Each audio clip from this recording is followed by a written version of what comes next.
We have the real reason that Ronda Rousey lost at WrestleMania 38. Plus, we have an update on an injured SmackDown star. And what did Vince McMahon say to Logan Paul after his match? It's all in the wrestling news right now. Ronda Rousey had an eventful weekend for WrestleMania, headlining kind of night one with the last official match of the night before we had the return of the rattlesnake and all that stuff. There was reports over the weekend that she'd walked out of the Hall of Fame, that she has since debunked going forward. Well, denied. Denied. Yeah. Debunked, denied. Make up your own minds. Either one.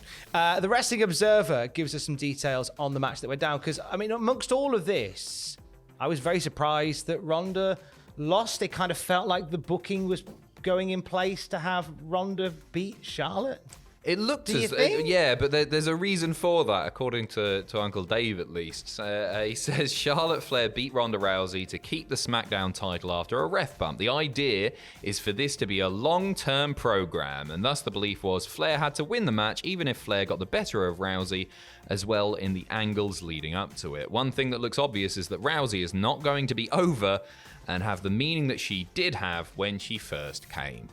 It's true. I mean, the one thing that I've said, and Andrew and I said it on Cultaholic Live, I think I said it with Sam the other day, she doesn't look like she's having a very nice time. Well, she doesn't look like she's enjoying it. She doesn't feel like a baby face, that's for sure. No, she seems miserable every time I hear her talking about it. You know what? She was buzzing. Give her a dues. She was buzzing about all the jiu-jitsu that she was able to do in the match. That's where her passion is. I mean, she's disparaged wrestling fans in the past. That doesn't bother me or anything. No. I do not care. I don't care about Rousey. I don't care about Flair. And this is coming from somebody who thinks that Charlotte Flair is up there with the best women's wrestlers in the world. I think in the ring she's class and everything. Why would we root for either of these women? Like, Flair's the heel, so you're not going to be rooting for her. Rousey's a terrible babyface. I don't want to root for her. I'm done with it. The fact that it appears that the plan is to drag this out even further, I think, is a massive mistake, and nobody is going to be emotionally invested in any of these matches coming up, no matter how good they are. I don't care. If you have an opinion, Adam, you should say it. You shouldn't. Do you? You shouldn't. Am I being unfair? Do you care? No, I'm kidding. I'm pulling your nipples, honestly. I agree. I think that they're putting Ronda with Charlotte. I think there was probably some early concern that maybe Ronda wouldn't get the reactions they were hoping for, and Charlotte being so despised as a bad guy, it kind of made sense to go, people will surely de facto cheer Ronda. And what they instead got was, we're not really bothered about either. Well, she slagged off the audience. Like, she'll never get cheered again until she retires from the ring, and then she'll get a nice, gentle round of applause.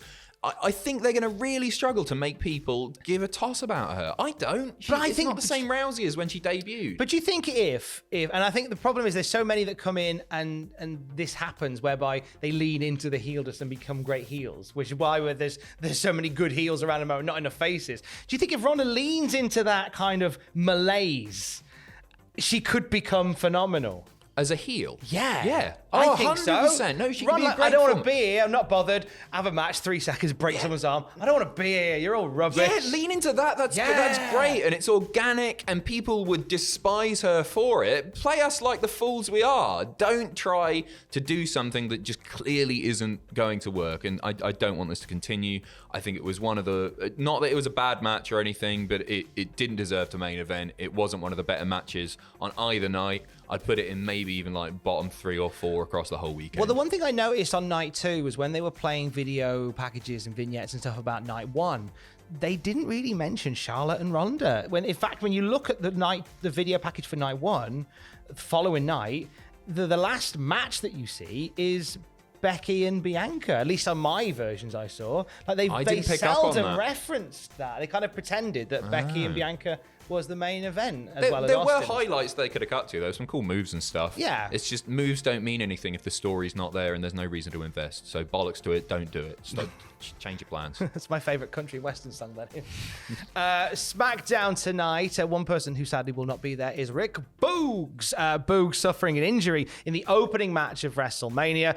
He was this week. He was in Birmingham, Alabama, where he had successful surgery to repair his quad tear.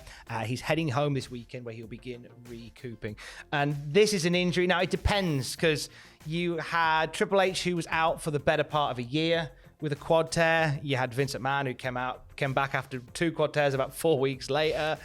It really depends on the person and how bad the quad tear is. Boogs is a beast, which makes me think that his recovery might be relatively quick. I agree. It's speculation, but he's going to John Cena this bad boy, isn't he? We'll see him tonight. It's confirmed. Cultaholic Wrestling exclusive. Adam believes that he's going to come back tonight. I don't think we'll see him tonight, but I think we will see a video package about his 2 days worth of recovery set to YouTube's Beautiful Day.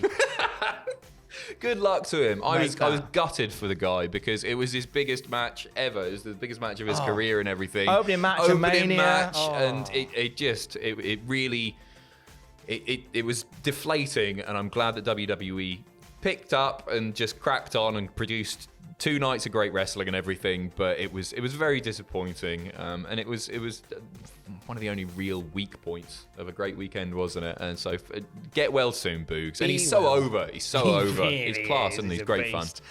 Impact Wrestling, according to PW Insider, are interested in using Mark and Jay Briscoe as often as possible going forward. PW Insider saying that they will be part of the Rebellion pay-per-view in Poughkeepsie, New York. Now, we've heard mixed things about this particular story. Yeah, so they've released a graphic saying that they're definitely going to be at the post-pay-per-view Impact, but I think there's a chance they could appear at the pay-per-view. Good Brothers in the title match against VBD. It's feasible that the Briscoes could interfere after losing the multiverse of matches on April 1st. But again, that's pure speculation plucked straight out my ass.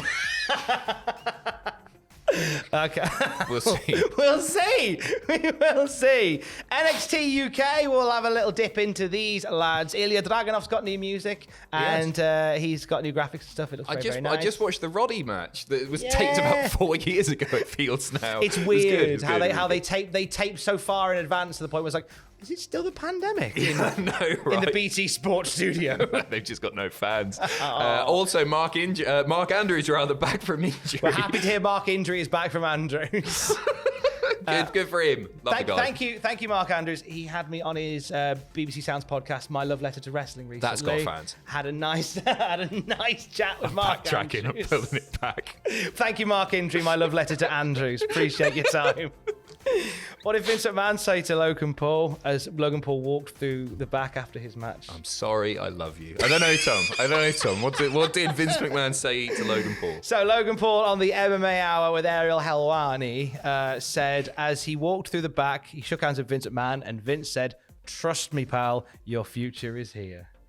So that's, and then this kind of cements a lot of stuff that we've heard, written about, seen about, smelled about Logan Paul. I think there's going to be some long-term WWE stuff with Logan Paul. Yeah? Good, because he was bloody class. I can't remember many celebrities picking up the heel wrestler stuff quite so well, and it was the little things that he nailed.